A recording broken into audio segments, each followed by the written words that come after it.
Hello, everyone. Welcome to this week's binary episode of the Day Zero podcast. I'm Spectre, with me is Z. Today we have a bit of a gaming special with a post on CSGO and a Factorio buffer overflow, as well as a Chromecast secure boot bypass and a Linux bug. So yeah, we'll start off with our gaming-based topics. An active made a post on exploring Counter-Strike Global Offensive's attack surface. Obviously, Global Offensive has been superseded by CS2, but this research is a little bit old.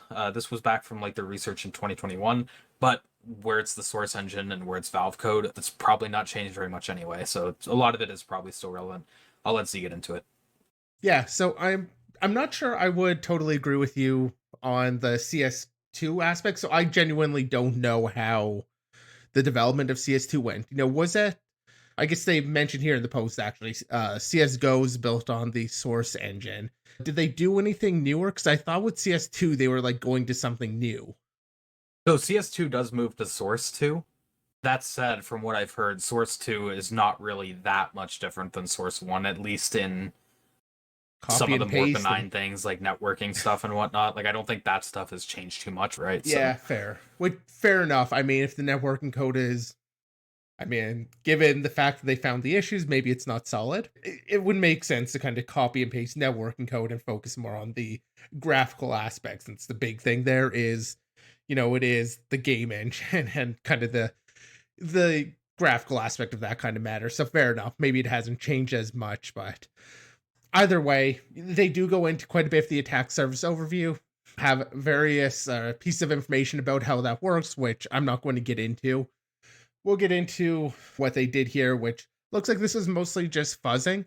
And also, I should shout out that this is back in 2021, and specifically during our 6-month reverse engineering internship.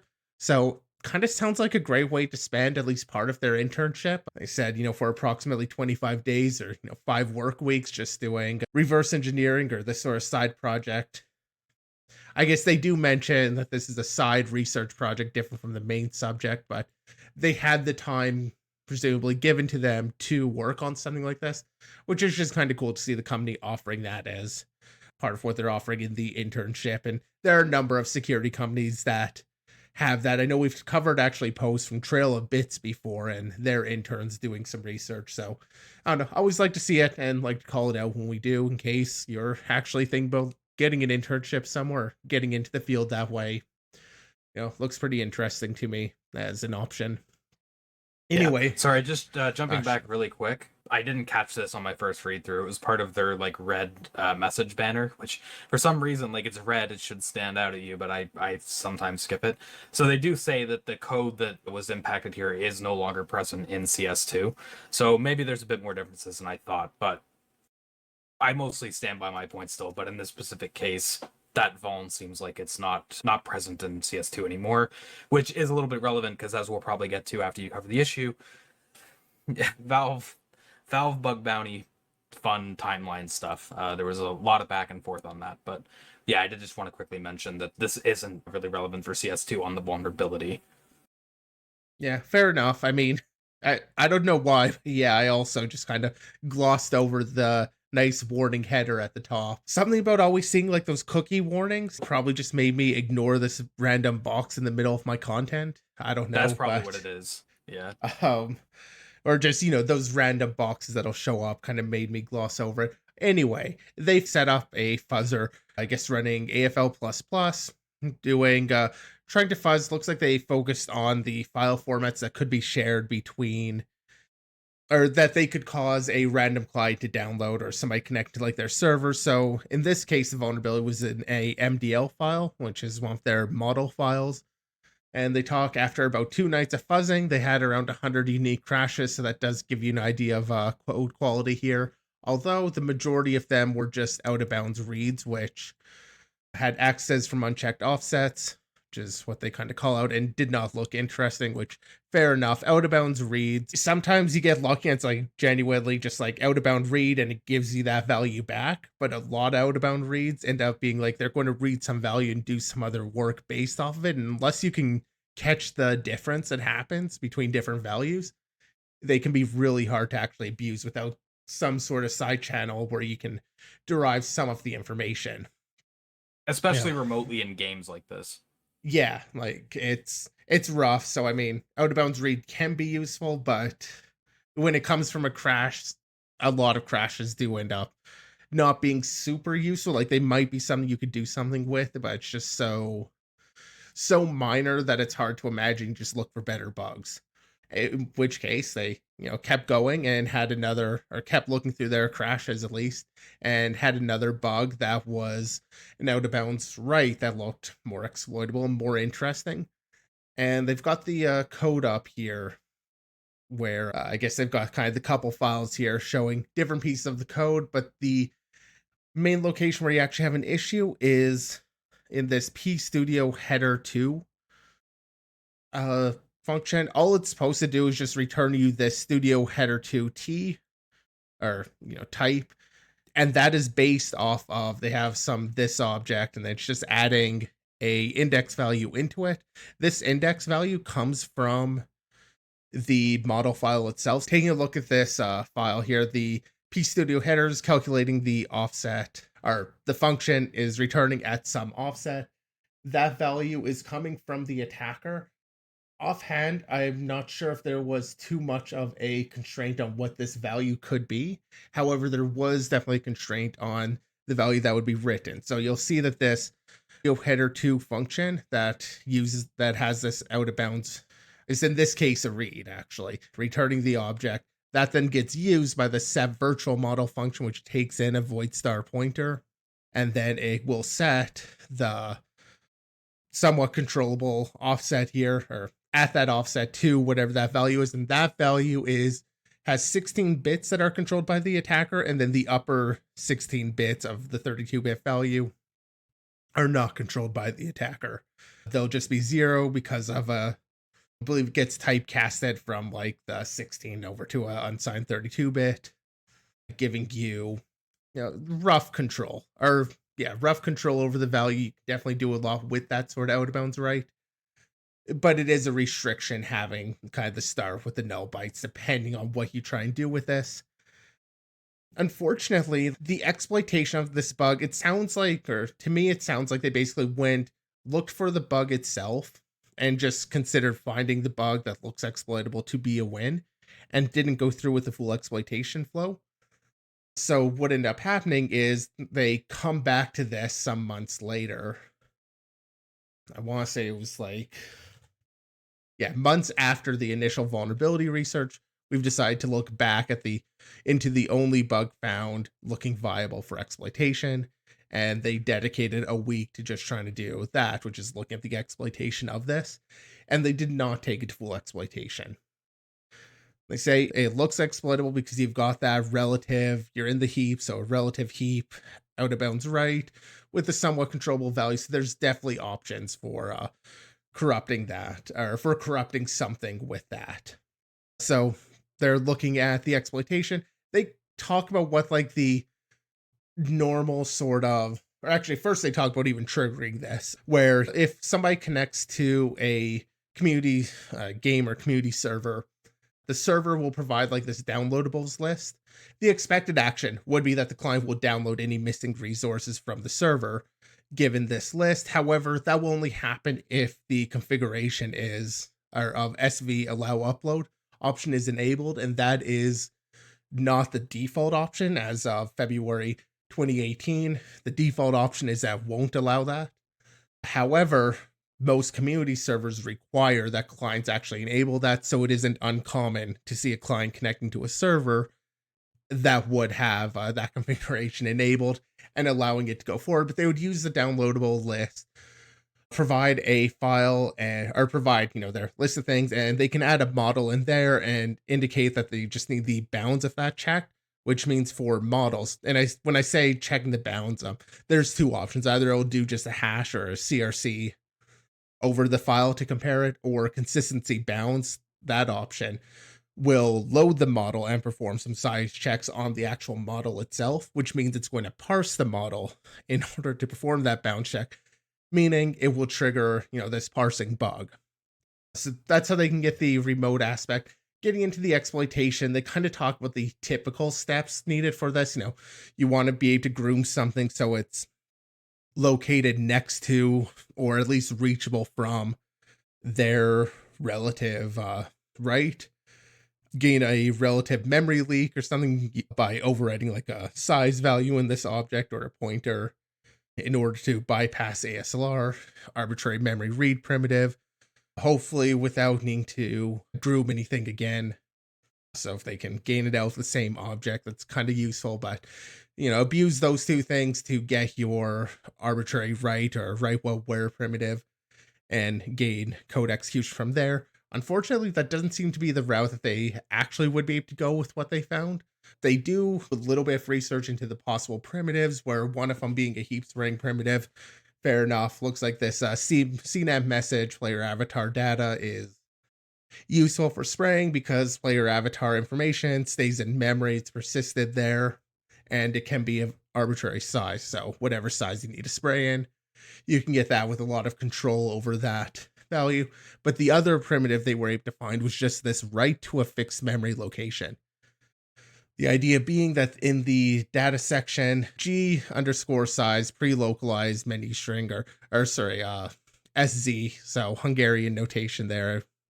And it is just a 512 character array that gets written to it, or that it will end up writing to. So in theory, you could write to that specific location. You kind of have a primitive to write to that using this show menu message. But I think part of the problem there is that if CSGO is a like Pi executable or whatever it's called on in Windows world, you're going to run into the issue that that's not necessarily going to be a fixed address anymore where they can write to. So it's going to always write to that location. Like this function will always write to the same location, but you do still need a way to actually reveal what that location is. Like, still need to leak it somehow, which if they found any sort of leak, perhaps they'd then be able to do that. But the process of exploiting that's going to be a bit different than the typical steps required that they talk about. So I don't know, it feels a little bit weird to me that their primitives don't match up with their, or at least in my mind, they don't match up. Perhaps they are, reading things a bit differently and in their head it makes sense. But I would have liked to have seen them at least talk about what their potential thing would have been with the primitives they found. But with these primitives, like, it is missing some steps, and that's going to be a bit of a challenge for the actual exploitation. But with more research, probably could find at least some way to exploit this. I mean, there's a lot of complex code going on. There's a lot of things going on that you would be able to potentially take advantage of. I don't know if there's a bucketing in the allocator being used here of size is going to be a issue in terms of available targets or anything. That's kind of another consideration that isn't raised. Nonetheless, bit of a fun bug in terms of getting their out of bounds right. So I figured we'd bring this up here. And as Spectre kind of indicated, there was a lot of back and forth between them and Valve with the actual bug bounty program, starting off with the initial report in 2022, July 11th. So fair enough, they send it there, and then Triage eventually, acknowledges it within a few days, give them the repro steps, and then it looks like they had to prompt for HackerOne Valve potentially, depending on whether or not this was being HackerOne's triage team or if it was being triaged by Valve, which I assume it was. But anyway, they didn't respond for a few months there, or a couple months, I guess, because that's in July, and then it's not until October where they ask for an answer where triage says can't reproduce. That's always the worst response to receive. Like, can't reproduce. And, especially so long after. Yeah. Like, that is, I mean, Valve has this reputation, and especially back in 2022, they still definitely had that reputation of being quite a pain to work with on this. But yeah, they had a lot of back and forth here. They didn't want to deploy a server to show it, but H1 Triage asked to update to the latest CSGO release. Bug's still there. Triage validates it and sends to Valve remediation. They ask for an update. This is now getting to January of 2023. And then they ask for update. They do get a update saying there is no update. 3 weeks later, they get that update. And then, month later or half month later, they ask for another update. End of February, they ask for another update. get an update saying they're working on it. So they ask for an update in April now, end of April, where they finally get a reward. And then the fix doesn't happen for asking for updates about the fix. Ultimately, this thing kind of coming out where after October 16th of just this past year, they want to fully disclose the bug, and HackerOne warns that it's a violation of terms and asks them to wait until it's closed. And then a few months Which is later, just that's just hilarious considering you can't even play CS:GO anymore. Well, you kind of can through like a beta build, but not really. So this bug would be impossible. Like even if someone wanted to use it as an end day out there or something against older CS:GO clients, like it's not even really viable for that. So like full disclosure of this bug is like about as safe as you can get for disclosing a vulnerability. But yeah, although, like, I mean, that aspect could very well be a case of just their standard practice. Like they don't allow the disclosure yeah, before this point, even though I don't think CSGO is even still part of the acceptable, like, sorry, the I don't scope think of it's the in bounty scope. project. No. Yeah. I believe it's removed from scope, although interestingly, I don't think CS2 has been added to scope yet. There's a reference to it, but it's not officially in like their scope list. So it sounds like they intended to, but they didn't actually update everywhere for it. I don't know. I didn't look into that. That was just something I was reading on Reddit from somebody wanting to work on CSGO, and that kind of came up. But yeah, a lot of back and forth. Valve is kind of known for this. And I completely neglected to mention that they did offer a reward of $750 for this finding, which I I thought think you felt a did mention little it. bit okay. I thought I might have skipped over it as I was going through the rest of the timeline. But yeah, they got a 750 bounty for it, which when it comes to a binary bounty, we often see a bit higher for this sort of thing, but they didn't take it to code execution. Didn't prove it would be exploitable, that like they had objects to target or something. And I can to be kind of fair, that is also why I think the timeline is a little bit more excusable in this case. It probably wasn't marked as a priority where it wasn't taken to full exploit. At one point in time, I remember CS or Valve rather had stopped accepting reports without full demonstration of exploitability, because I've kind of said this before when we talked about Valve topics, and you had hinted at it earlier with the fact that their fuzzer had found so many different memory corruptions. But bug shakeout of Source Engine like leaves off trees in the fall. It's not hard to find memory corruption issues in Source Engine, even ones that are remotely hittable. What makes it difficult is the fact that it's so hard to get a remote info leak, and because of the mitigations that are in play, like ASLR and whatnot, you kind of have to have one in many cases, and that's what's really difficult. So the fact that they didn't take it to full exploit here, I think, is probably part of why it took so long for it to even well, I was about to say it took so long for it to get fixed, but it didn't get fixed. It ended up being like tossed out in favor of CS2 because that buggy code wasn't there anymore, that specific area. But yeah, I mean that's probably why it wasn't a high priority issue. okay. I will say, I guess I was wrong about CS:GO not being in the scope anymore. It is in the scope. I just pulled up the policy scopes for the Valve program, and they do have the CS:GO.exe there. Do you know offhand what CS:GO 2's binary is? It's called CS2.exe. Okay, then yeah, that's not in here. But So CS2 wasn't in I'm scope. guessing it's just like CS:GO and CS2 are kind of used interchangeably, especially internally at Valve. Like if you look in the Steam file system, it's CS2 still comes up under Counter Strike Global Offensive, so Yeah, it's but somewhat interchangeable. they specifically call out CS:GO.exe by Yeah, but that marking it that also says last update 2017. So I I think it's think just that's something just they like. update of scope, Yeah, but basically what I'm like when it saying was is I added. think this is overly pedantic. Like I think if you reported an issue that impacted CS2, they would still accept it, even though it's technically not on their scope page. Oh, I they think that's just a probably semantic difference.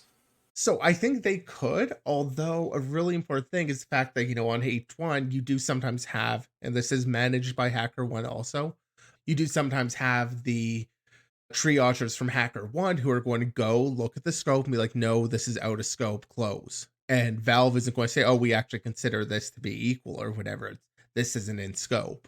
So you could run into issues like that on just the bounty programs being like that, even if they intend to accept it. If you look in the exclusions page of their section of their policy page, it says that effective July 14th or whatever, CSGO is out of scope for new reports. Reports for CS2 limited tests are currently out of scope. So that was limited tests. I don't think it's not considered limited tests anymore. But Well, so that was the thing that I remember reading on Scope was that it was, reports for the limited test of CS2 are currently out of scope, but they didn't update it to indicate, like, now that it's not in scope. Either way, I mean, all I'm really getting at here is there are some questions about the scope and what they're going to accept or not. It feels like they would want the bugs in CS2. So I agree with you that odds are if they saw it, they would actually, fix the issues and like they would treat it as in scope, just given the fact that it's basically, at least in my mind, one of Valve's flagship games.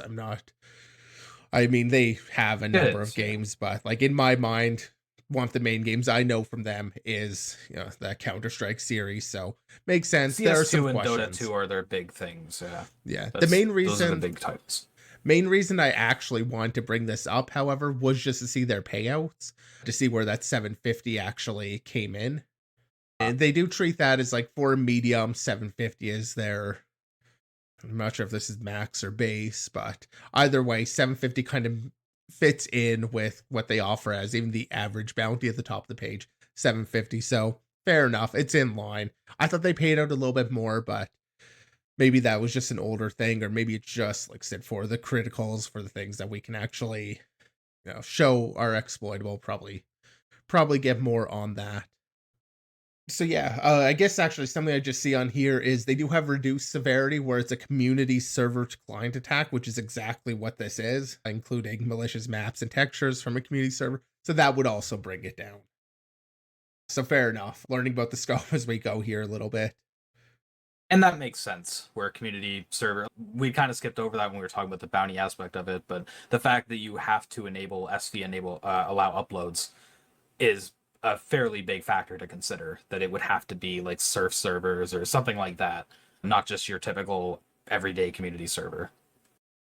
So that's a fair thing to call out as well. Yeah, they made it sound like, so I haven't played like in any community servers. I haven't played CS:GO. They made it sound like it wasn't uncommon though for community servers to want you to allow that downloading, although maybe that's just specific types of community servers that would do that. It sounded to me like it wasn't too uncommon for somebody who played on community servers to have it enabled.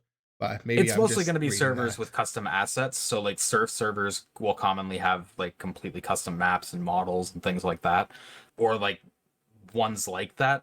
Whereas practice servers, where it's just like a DM or whatever, like that's probably not going to use custom assets, and so you wouldn't need the SV allow upload change. So yeah, it depends on what type of community servers you would be using. Yeah, okay. So I understand kind of the word just DM and practice server. What's a surf server? That's where you I'm trying to figure out the Like, best is way to that like the explain it. custom game, like some sort of custom game It's like a mode sort of custom deal? game mode. Yeah, so the idea is you don't have like any weapons other than your knife, and you're basically skating along the map, so they'll have like Oh, ramps that you have so to surf is use the your specific. movement. Yeah, you use your movement to try to navigate through these like mazes of ramps, and that's surfing. It's fairly popular, especially in like influencer spheres and whatnot. But yeah, it's pretty different from like the core game. Yeah, okay. Because yeah, you're saying surf, and I'm just thinking. Well, initially I was almost imagining like sea surf because we talk it up so much, but that makes no sense in this context. So my Yeah, no, next it thought literally is goes like to surfing surfing. with her moving. Yeah. Yeah, okay, that makes sense. I just never heard it before. Yeah, that's But fair. yeah, I mean, ultimately, I think the bug itself here, it's kind of fun. Like I said, I like seeing the fact they're doing this as part of an internship, as one of their side projects, I guess. But the fact that they're doing that, they're being given the time to do this research. I appreciate seeing that, and at least give it a bit of a shout out for having a finding and at least taking it through to. I mean, I think they still take it to a proof of concept here, so they've Yeah. got something like they get. I guess I say they take it too, but you kind of get that with a fuzzer. You get a proof of concept a lot of the time, so fair enough. But yeah, I don't know. I think we've talked about this one longer than I actually expected to. Yeah, and I will say, kind of like what I said at the top of the topic, even though the vulnerability is in like a dead area, and they might not have taken it the full exploit. I think some of the stuff towards the top of the post where they talk about the attack surface overview is still very much relevant. You still have the connectionless messages, the network channels, all these messages that they talk about, like those are still going to be there. Maybe there is some that aren't, like, that got deprecated and aren't there anymore, or some newer ones or whatever, but overall the high level overview that they give here is still a good resource. So Yeah, I wanted to definitely. share that out. Seems like it could be worthwhile. Have to take a look and make sure that it's being used with CS2 or with something else. But I guess there are other games still active on Source, aren't there?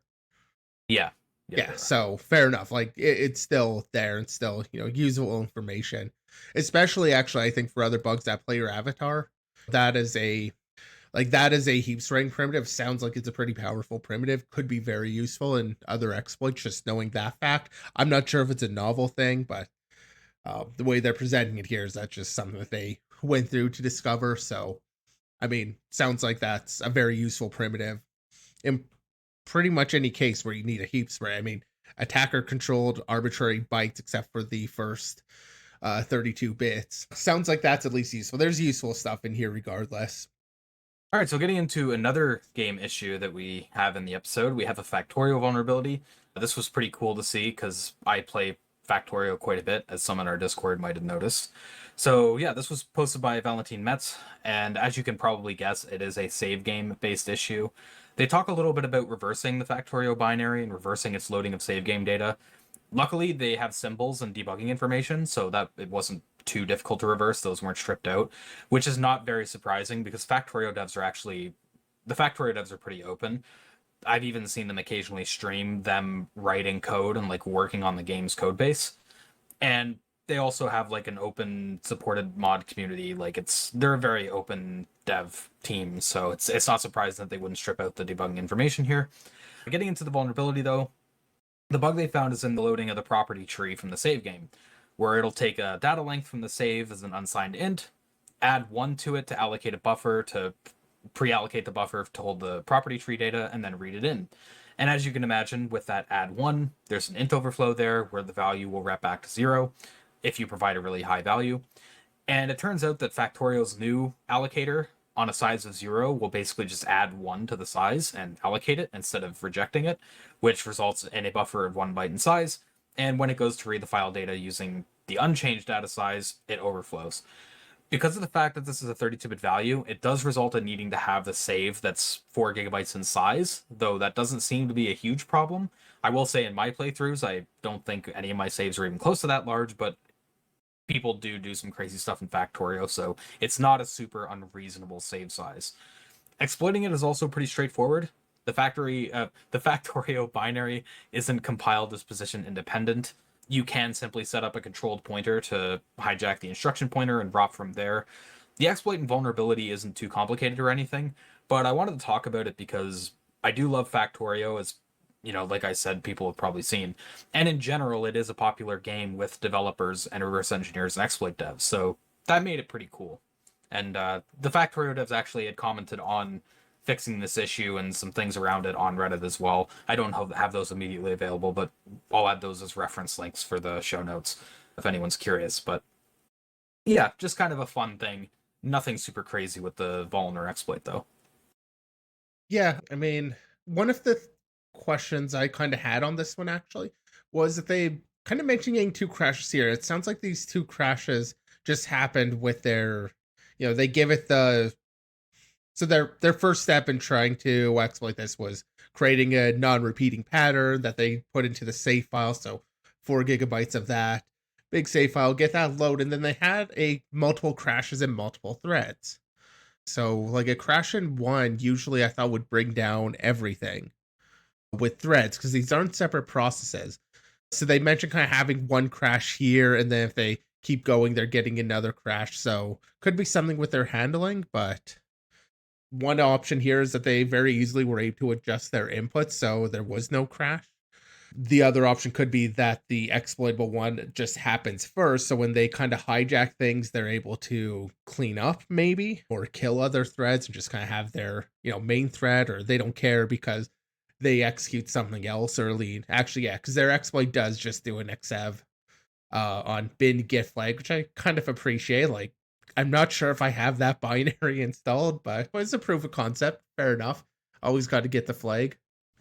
But they do that, which is going to replace the entire address space. So those old threads aren't going to matter anymore.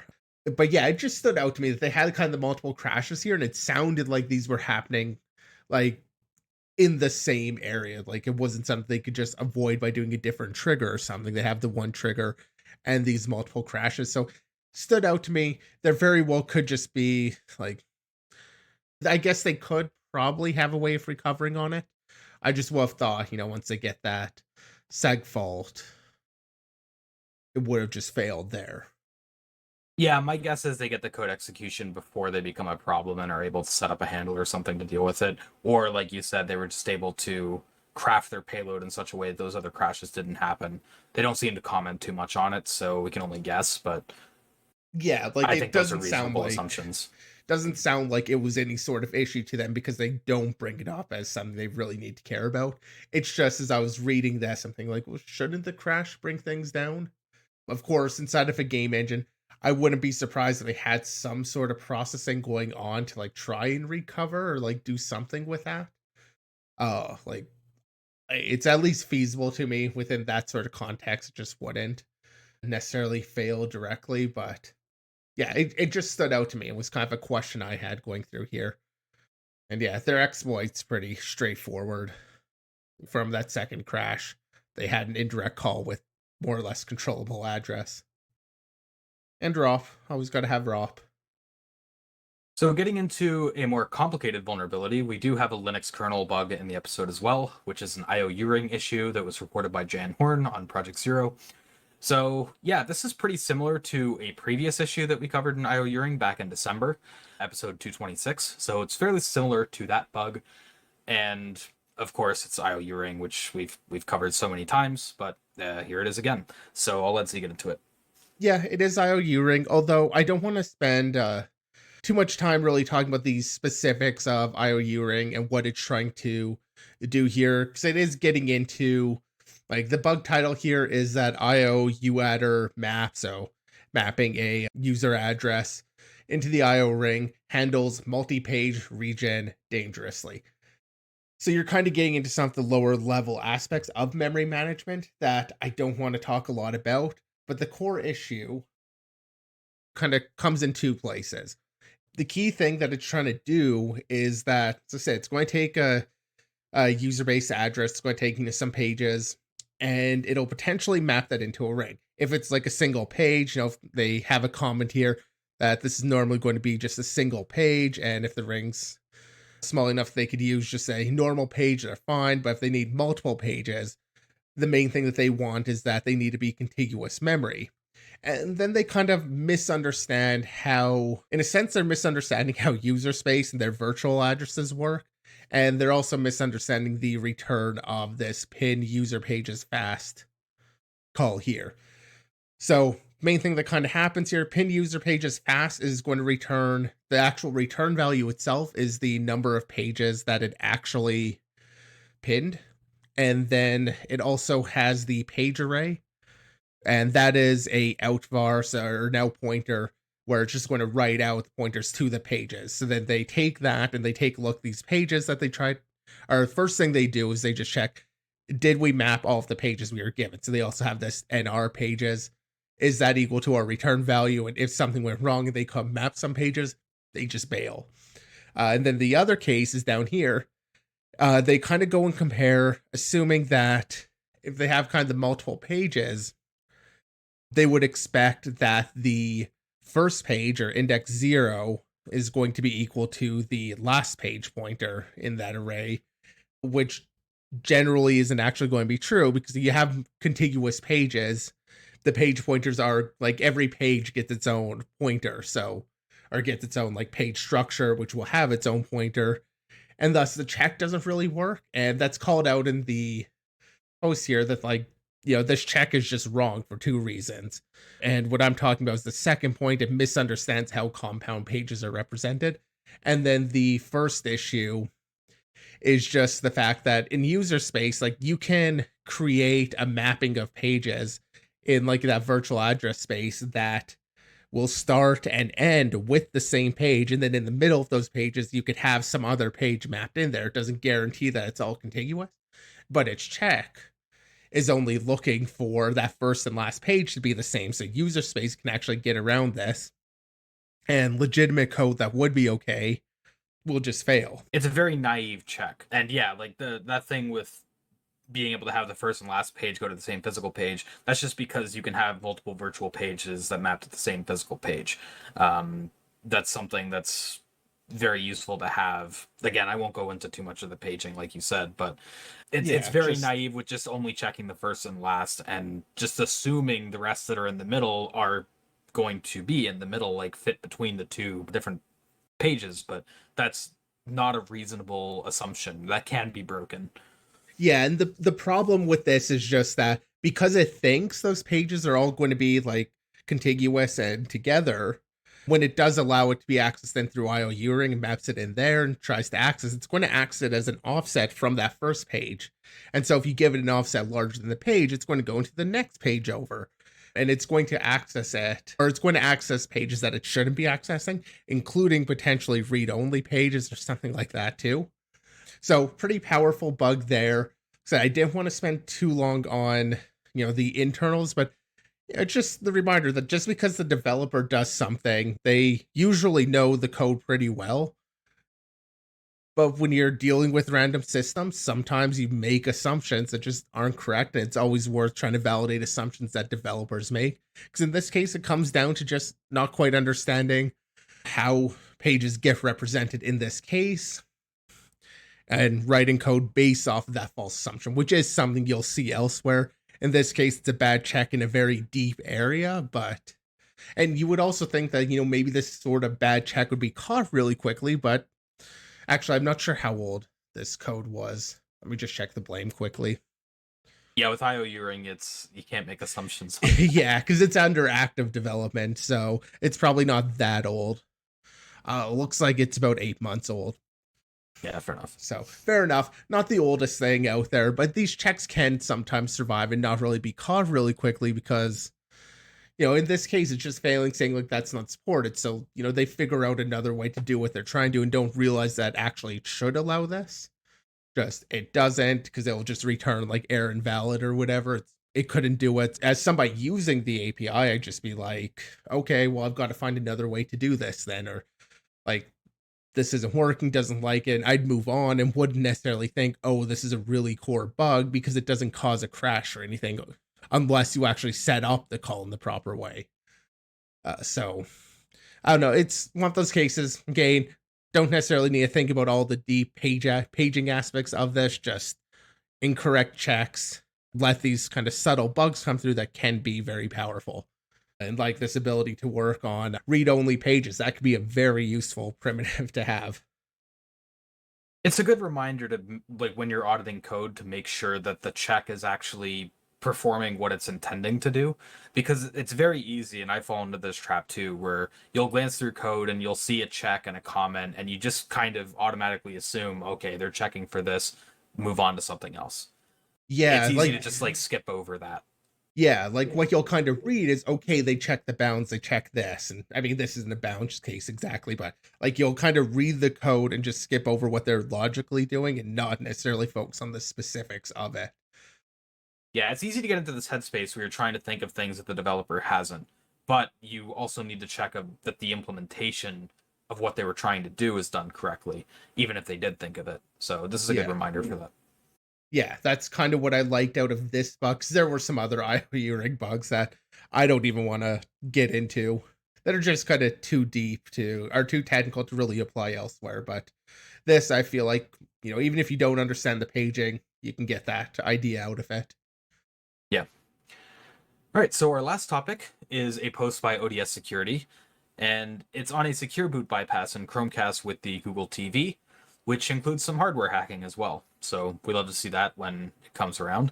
This is off the back of some previous research they did with the Sabrina model, which was the 4K model. This is the 1080p model, which is a newer revision. That original 4K model, they had an exploit chain that leveraged a boot ROM bug and a bug to gain persistence in the bootloader through modifying the environment's lock value. by setting that to a specific like binary pattern, you were able to disable the signature verification of the bootloader and load custom binaries.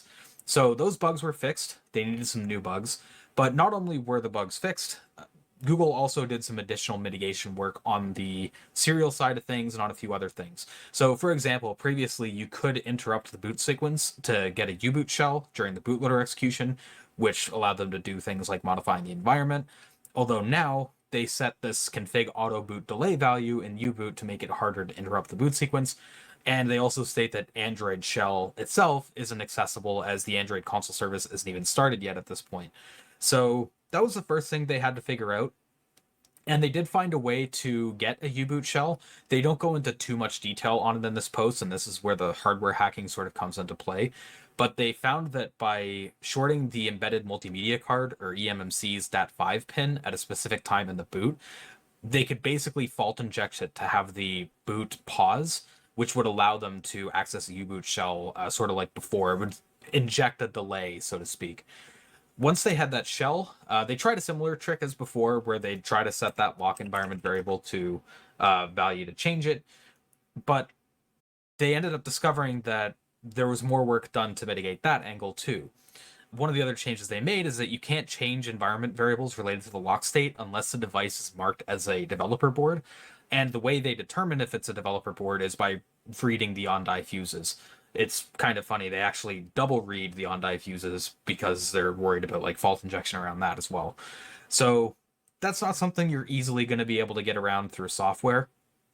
Luckily, though, they were able to find a bug in the update functionality, specifically where it temporarily disables Android verified boot in order to perform updates. And this was a logic bug right near the top of their code snippet. So bring it up here. The code will initialize AVB, and then it'll fetch this upgrade step variable from the environment. And it has this check where if the device is unlocked or the upgrade step is equal to 3, they set the flags necessary to allow verification errors, essentially bypassing verification of further boot stages. The authors of this post called out that this is probably a logical operator misuse, where the or wasn't meant to be used here. I'm guessing it should have been an and. And this is significant because with the U-boot shell, the attacker can control that upgrade step value in the environment. So by simply setting it to 3 and continuing the boot process, it'll allow the verification errors, return a success on load, and thus will allow loading arbitrary unsigned data with no indicator that the boot integrity was violated. So this in its own is pretty cool, but they wanted to see if they could make it persistent. For that, they took advantage of another sort Yeah, of just issue. before you go on to that bug, sorry, I tried talking, Yep, but I was muted and no didn't worries. realize for a moment. But anyway, with this bug there, I do kind of appreciate the fact that the code, like if you just read it, it's just like if the device is unlocked, okay, that's the secure thing. Or if there's a value attackers can control is set to this. Like it's just if you read it, you can see something is very wrong here, and I don't know, it just stands out that like, and it's doing the same thing on that case. So you know, like this is an important thing. It's not just like some random flag that doesn't matter. Like I suppose it could, it's probably set somewhere that could be checked, but I don't know. It's a fun issue to see in there because it is very much like I said, that logical operator just misuse, misthinking about what you're doing. But if you just read that as a human, if the device is unlocked or this controllable string is 3, like it just stands out kind of very clearly when you understand that it's and they're reading it from the environment, literally the line above. So there isn't that big, or at least in this display of the code, there isn't that big disconnect. I don't know if anything's been removed here for readability. What it indicates for me is that when a lot of this original code was written, the environment wasn't treated as untrusted. That's kind of what I'm getting from this type of bug appearing, because like they demonstrated with the previous model that the environment shouldn't be trusted with being able to change the lock state. So it seems like they were like, okay, we got to mitigate that, so we'll do this check in trying to change the lock state. But there's a bunch of other environment variables that are used that could be potentially dangerous on depending on the context, like this Yeah, one. that's a So fair show that like they do have to use kind of the trickery in order to even get to set the environment. So yeah, fair point. yeah. So, like I said, that in its own is pretty cool. They did want to see if they could make it persistent.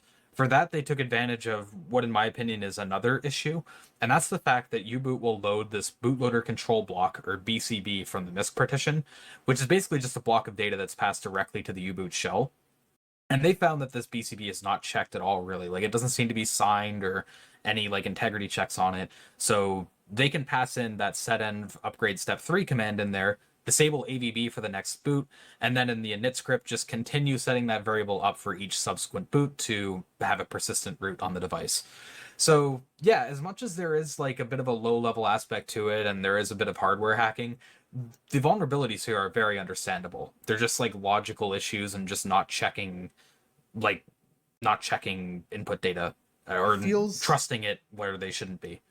feels kind of standard when we're talking about a lot of these embedded devices. They have these kind of issues, although this isn't just like a stupid like they copy a buffer without checking the size or something. This is at least a bit more of a logical issue, but yeah, no, I didn't really think about, but yeah, I do think you're right about the fact that just the environment was more or less trusted at one point, and now they recognize, hey, maybe we shouldn't trust this because there's a chance they could access it. It's just kind of a legacy of that. Yeah, something that's going to take some time to rewind or mitigate properly. Yeah, So to yeah, fully it was figure out. yeah. So it was cool that they were able to take advantage of this in this way. It does kind of fit into that, rooting of like console hacking sort of a idea. I wish like, the kind of consoles that I look at were as relatively easy to get like because one thing they talk about too is the fact that where they're using U-boot and everything, they are bound by license to disclose source. So that makes researching this a little bit easier than what you would see in a lot of like embedded devices. But yeah, it's a really cool chain, and it's cool they were able to pop Google TV like this. Yeah, and So, oh, go ahead. oh, I was just about to wrap it up. So if you have a Oh, comment there, go I was ahead. just going to talk about the timeline actually a little bit here. Not so much the actual timeline in terms of how long it took, because a lot of it is like, Google asked for a bit longer. So, like, low level things from the low level components can be patched by vendors. So, like, I don't really blame Google for vendors being slow and slower than Google. But I did find it interesting that Google offered to sponsor their team to attend the hardware.io con in the Netherlands last year. That was really I just, cool. Yeah. yeah, I thought that was a neat thing that they offer there because haven't seen that as a Google bug bounty offering before. Uh, so yeah, I'm not sure kind of what source that exactly, but I did find that an interesting aspect of it. Yeah, I agree. And they talk a little bit about not necessarily collision. On the EMMC fault injection, there was kind of collision with Thomas Roth, who gives trainings at Hardware.io. But yeah, like Google had kind of created the connection there too with stack smashing, and yeah, it's just Google in general is seems pretty cool when you go through like their disclosure process. They're generally pretty good with their researchers to report stuff to them. Yeah, I haven't heard a lot of complaints out of Google's bug bounty at all. Yeah. And speaking of Google's bounty, we can get into some of our shoutouts. So our first one here is a V8 capture the flag write up. So this is taking advantage of V8 CTF, which we have talked about previously. We didn't want to do full coverage of this topic because it is very specific to V8. And quite frankly, I don't understand all the intricate details that are involved here because it's in the like caching area, which I haven't Yeah, looked yeah. at in the bit of browser exploitation I've done. But it's significant because, as I say, it's capturing the first flag in that CTF. So Yeah, I'm not sure if this is actually first blood for all of the CTF, but this is the first time that I've seen somebody write up or do a write up against the new V8 CTF, which was we just talked about it on like the 10th of October was the release for the episode 218 we mentioned. Yeah, I figured it was still interesting. See, it looks like he does go into a good deal of details similar to Spectre. Like this is in the inline cache component. I barely know what it's talking about. I tried reading it actually and just kind of had to admit that, like with a lot of browser stuff, it's just outside of my wheelhouse. Nonetheless, looks like a good write up. This was a blog, I followed for some of their other write ups, and they have mostly CTF stuff, but I've seen them before, had some interesting reads out of it. So, I mean, I figured this will probably be of similar quality in there. I just am not able to judge it myself, but at least it's a shout out. And again, interesting to see it hit that V8 CTF. and it's a good reminder about V8 CTF because this write-up Well, it's brand is new. Who needs a exploiting. reminder yet? Well, no, what I mean is the specifics about V8CTF, because this write-up is exploiting a already known bug. But V8CTF will reward successful exploitation attempts against like known issues. So that's a pretty rare thing. Like most bounties will not accept known issues and just exploiting them, but V8CTF does. So, like KCTF does too, for kernel. But like V8 and KCTF are kind of unique in that aspect. So if you are interested more in the exploit dev side of things and not so much on the VR side, these are avenues that you could explore. Though like V8 is a really hard target to get into, but if you're really into the exploit dev, it's something to consider. At the very least, I think it could be good motivation if you are wanting to get into kind of the upper end of like the V8 exploitation. As you're getting started, we often talk about, trying to reproduce bugs and then trying to take like a known bug that doesn't have an exploit and trying to create the exploit for it. So you're able to have your choice of bugs here. And the main thing that, V8 CTF, KCTF, and I'm not sure if they've actually released it yet, but KVM CTF is that, like I said, they're focused on the exploitation and specifically more interested in novel exploitation strategies, which, especially if you're coming at it new, you could go the path of learning like all the common techniques. And I think it's important to get that background of how people are solving the issues, but you're also able to bring fresh eyes and come with your own ideas and find your own strategies. So I think it's a great thing when you're trying to, or could be a great thing when you're trying to learn on a particular target that they have the CTF for. But I think we went over a lot of that back when we were just talking about the announcement for V8 and KVM CTFs.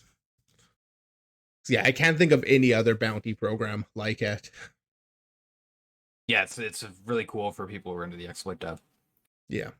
Yep. And our last shout out is one that Z had found, and it's this Exploits Club mailing list. So this sounds like it would be something that would be pretty interesting to a lot of people who listen to the Binary podcast, as it's a newsletter targeted specifically for that. So I'll let Z talk about this for a minute and then we'll wrap it up. Yeah. It's literally, it seems like it's coming out every week. They just started. I actually meant to bring this up a little bit ago and kind of forgot last week. But yeah, it's just kind of links. So it's a lot of the types of links that we might also talk about. They do include the vulnerabilities. They have a bit more that cuts on, I guess, related areas like reverse engineering. One of the posts here is on decompilation, but things that would be interesting to those of us actually doing like low level vulnerability research and exploit development. So I actually recommend taking a look at them. They find some great stuff, and I do appreciate that they include the interesting job postings. I'm not looking for a new job at this point, but I kind of like seeing what's being hired, what they're asking for, and they're finding a lot of those, kind of lower level jobs. Like they have, an offer here, hardware VR from at Google or on the Morse team at Microsoft, Raytheon, and then even calling out like anti-cheat work at Ubisoft. But they have a few options there that could be interesting, I think, to people that are doing this low level. So I want to at least give them a quick shout out here. Yeah, I mean it's a quick, nice read to like get up to speed on what's going on with very like what we try to do on the podcast basically. Yeah, and I think they're doing a pretty good job of finding topics that you might have missed, because I think last week actually we ended up covering a vulnerability that I saw from their exploit from their last week post. And this week actually they came across this Cispone YouTube, which I haven't yet watched, but they have a interview with someone who is working on Pontone targets. Seems like Cispone is focused on Pontone and talking to people. They also had Alex Blasket on. We've covered a bunch of write-ups from him before. They had him on like 4 months ago, and that's their only two episodes. It's like a really small channel that they were able to come across, and very relevant, I think, to the vulnerability research. They're doing Pontone stuff, so makes sense. But they're finding resources, so yeah, keep your eye on them, I'd say. Yeah, I mean like you said before, it's always been a bit of a challenge to get good aggregation of topics for low level. Like that's part of the reason we had launched Ode Oh, fans. fans. So this is kind of fulfilling that as well. And yeah, some really good stuff in here. So hopefully the newsletter keeps going and can check it out every week. Yeah. And yeah, so that's all the topics that we have for today. So as always, thanks everyone who tuned in. You can find previous episodes on YouTube, Spotify, and Apple Podcast. Feel free to join the community. You can do that by joining the Discord and Twitter links that are in the description. And we'll see you next week.